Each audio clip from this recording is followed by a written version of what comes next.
Топ-10 самых сильных персонажей из истории Кота-Бегемота. Часть 2. Но перед началом попрошу подписаться на мой YouTube канал и прослушать мои страшные истории. А на 7-м месте у нас персонаж из истории «Когда дядю будем кушать». Да, очень сильный персонаж, смог победить каннибалов, но если так подумать, то из противников были какие-то инвалиды.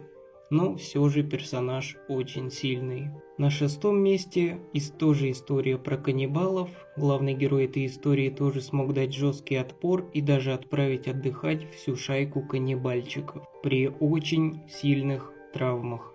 На 5-м месте у нас персонаж из истории «Мерзкие соседи». Главный герой этой истории настолько сильный, что смог завалить целую банду жутких бабаек в ближнем бою, которые превосходят людей по физической силе, поэтому он заслуживает 5-е место.